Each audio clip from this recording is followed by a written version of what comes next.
கட்டாய வரி விதிப்பு, கண்காணிப்பு என்பது மட்டுமல்ல, மக்களுடைய சேமிப்பு, சம்பளம், சிறு வணிகர்களிடம் புழங்கும் பணம் அனைத்தையும் இந்த வங்கிக்குள்ள கொண்டு போய் சேர்ப்பதுதான் இவர்களுடைய நோக்கம்.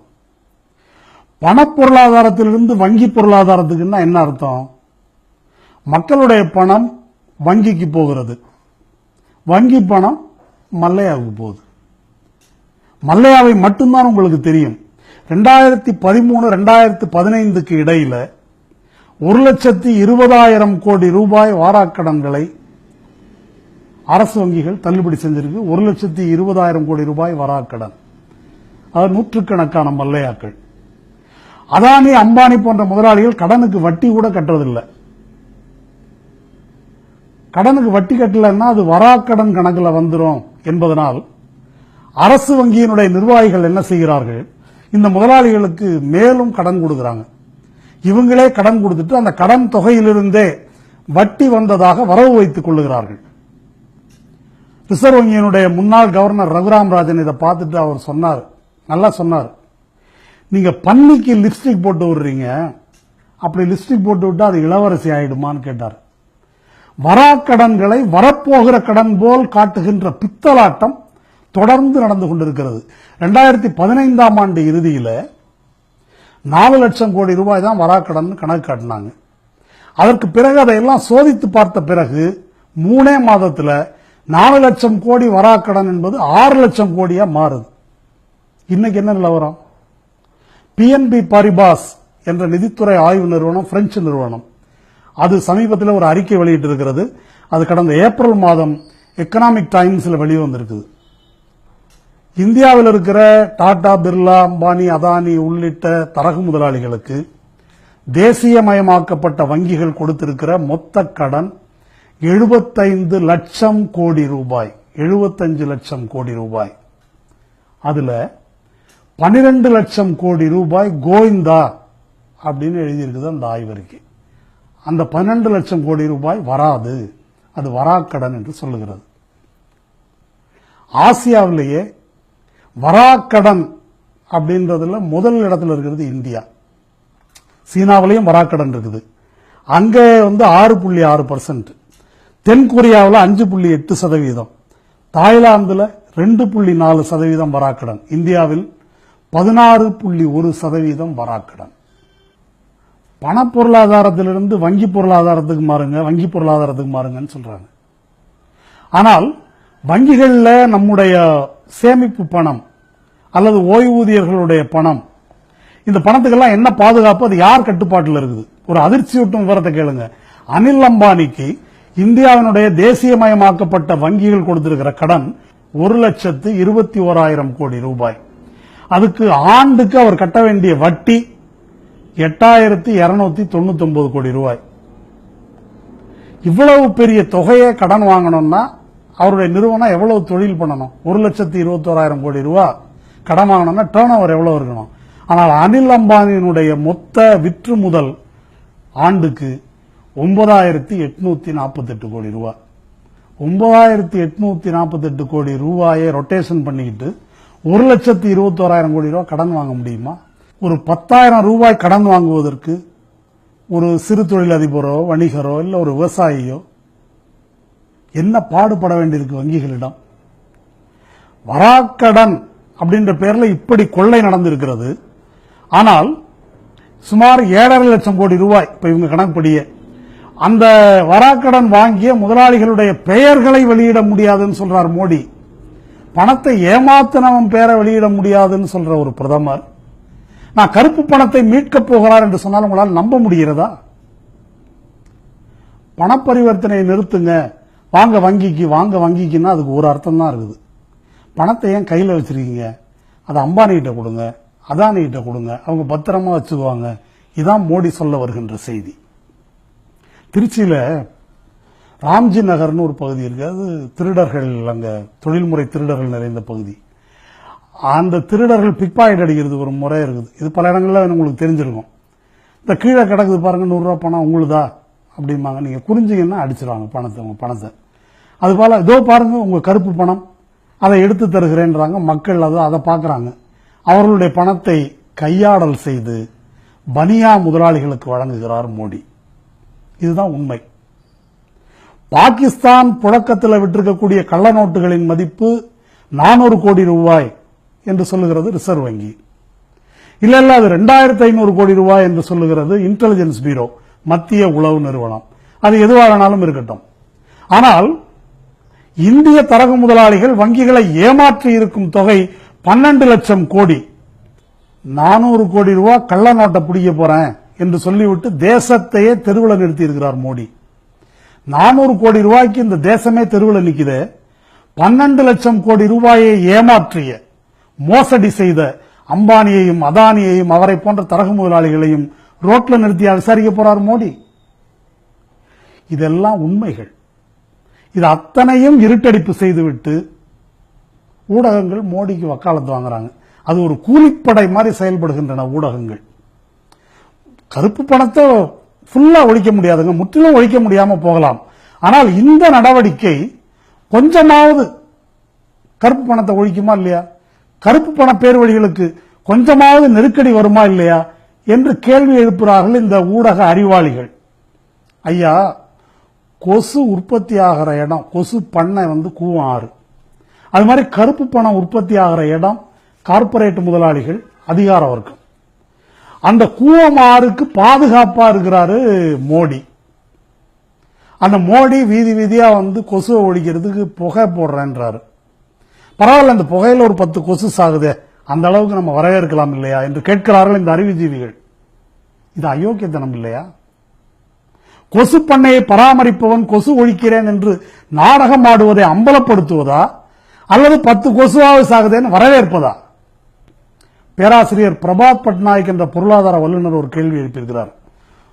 ரொம்ப ஒரு காமன் சென்ஸ் கொஸ்டின் சொல்லுவாங்களே, ஒரு சாமானிய மனிதன் சிந்தித்தா புரிந்து கொள்ளக்கூடிய ஒரு கேள்வி. ஒரு ஊர்ல ஒரு குற்றம் நடக்குது. போலீஸ் என்ன செய்யணும்?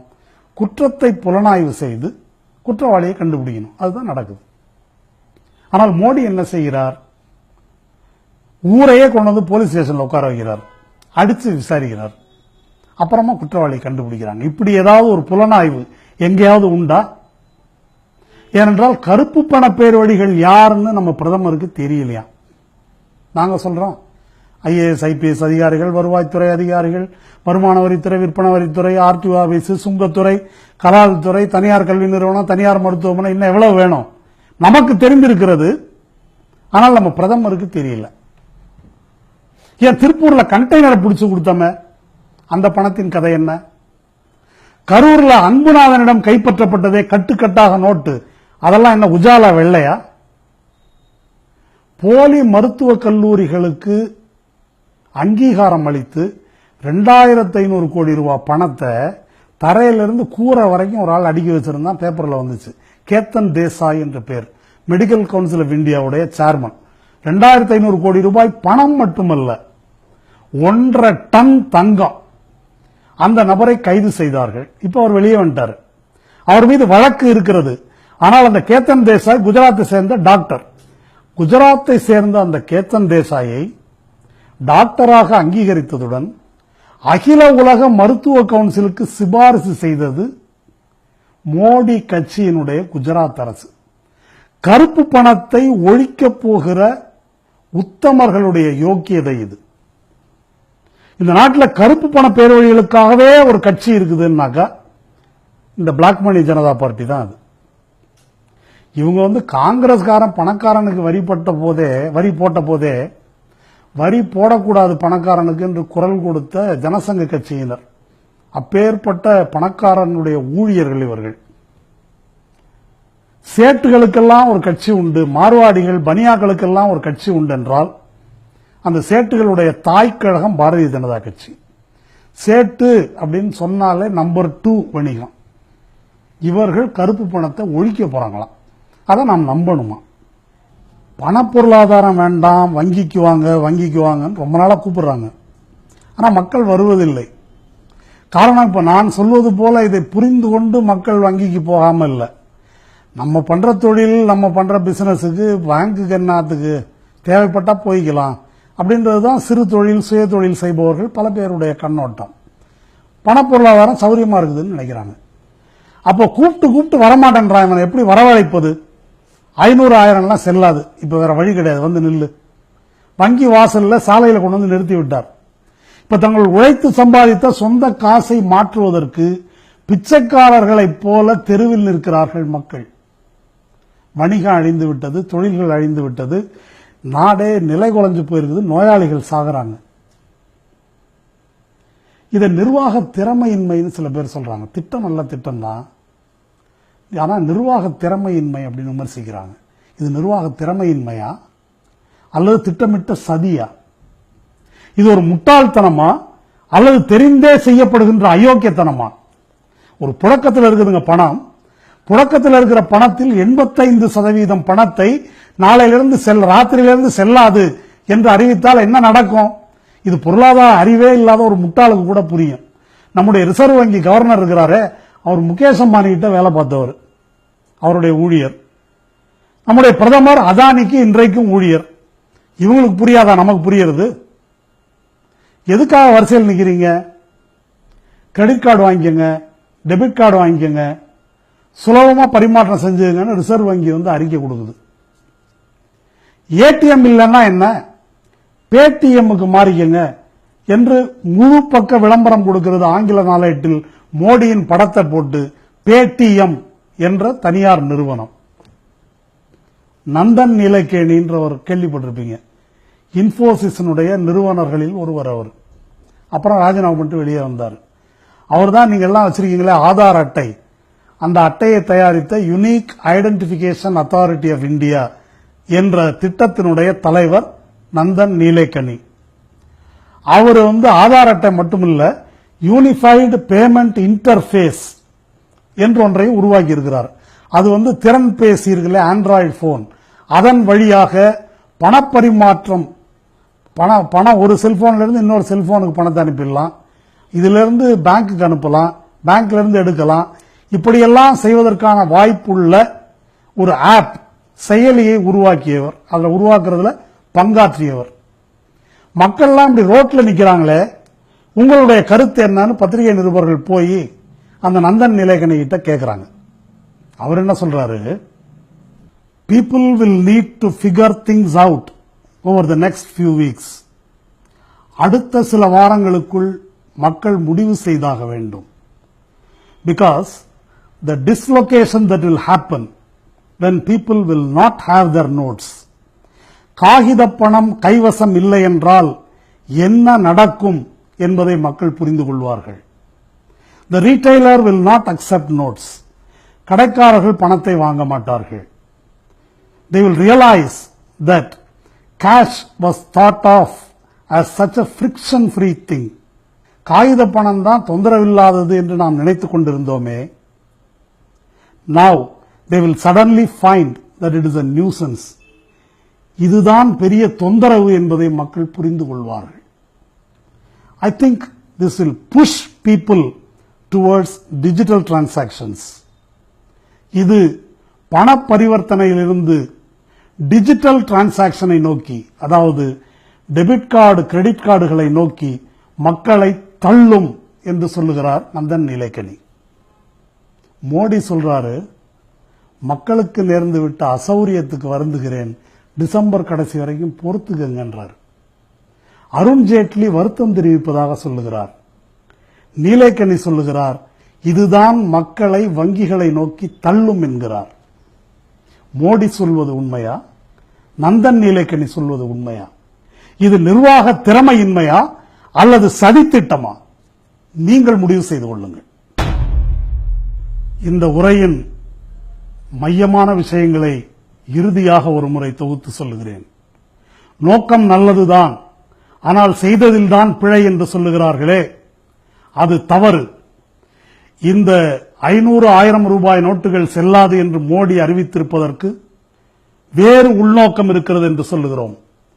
மக்களை வங்கி கணக்கு என்ற வலையில் சிக்க வைத்து அவர்களுடைய சேமிப்பு பணத்தை, வணிகர்களுடைய புழங்கும் பணத்தை அபகரித்து தரகு முதலாளிகளுக்கு வழங்குவது, பெரு முதலாளிகளுக்கு வரிவிலக்கு, சிறு தொழில் முனைவோருக்கு, சிறு வணிகர்களுக்கு அனைவருக்கும் வரி விதிப்பு, இதிலிருந்து அவர்கள் தப்பிக்க முடியாமல் சிக்க வைப்பதற்குத்தான் வங்கி கணக்கு. ஆதார் அட்டையையும் வங்கி கணக்கையும் இணைத்து மானியம் வெட்டுவதற்கான ஏற்பாடு, ரேஷன் மானியமோ அல்லது எரிவாயு மானியமோ இன்ன பிற மானியங்களோ வெட்டுவதற்கான சுலபமான ஏற்பாடு.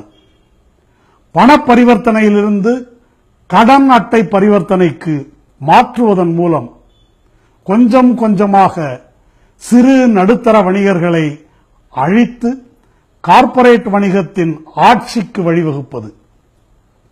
4G ஆண்ட்ராய்டு போன், ஆதார் அட்டை, கடன் அட்டைகள் அனைத்தையும் இணைப்பதன் மூலம் குடிமக்களின் எல்லா நடவடிக்கைகளையும் அம்பானியின் கண்காணிப்புக்கும் அரசின் கண்காணிப்புக்கும் உட்படுத்துவது. இதுதான் நந்தன் நீலேக்கனியின் டிஜிட்டல் இந்தியா. இதுதான் ரிலையன்ஸ் ஜியோ அறிமுகத்தின் போது முகேஷ் அம்பானி கூறிய டிஜிட்டல் இந்தியா. இதுதான் மோடியின் டிஜிட்டல் இந்தியா அல்லது டிஜிட்டல் பாசிசம். அர்ஜென்டினாவில் இதுபோன்ற ஒரு வங்கி நெருக்கடி ஏற்பட்ட போது அதன் அதிபர் மக்கள் எழுச்சிக்கு பயந்து உயிர் தப்பி ஓடினார். கிரீஸில் வங்கி நெருக்கடி ஏற்பட்ட போது மக்கள் வீதியில் இறங்கி போராடினார்கள். அவ்வளவு ஏன், நம்முடைய பெங்களூருவில் ஆயத்த ஆடை தொழிலாளர்களுடைய தொழிலாளி வர்க்கத்தினுடைய சேம நல நிதியை முடக்குவதாக மோடி அரசு அறிவித்த போது பெங்களூரு நகரை நிறுத்தினார்கள். படிப்பறிவில்லாத ஏழை தொழிலாளர்களான ஆயத்த ஆடை தொழிலாளர்கள். அடுத்த கணமே மோடி அரசு அந்த அறிவிப்பை பின்வலிக்க வேண்டிய கட்டாயம் ஏற்பட்டது. ஏமாந்தது போதும், கேள்வி எழுப்புங்கள். இல்லையேல் 2002 குஜராத் முஸ்லிம்களுக்கு என்ன நடந்ததோ அது இந்த நாட்டு மக்கள் அனைவருக்கும் நடக்கும். கேள்வி எழுப்புங்கள், போராடுங்கள். உங்களை வீதிக்கு வரவழைத்து விட்டார் மோடி. வீதியில்தான் நாம் இதற்கு விடை காண வேண்டும். கேள்வி எழுப்புங்கள், போராடுங்கள்.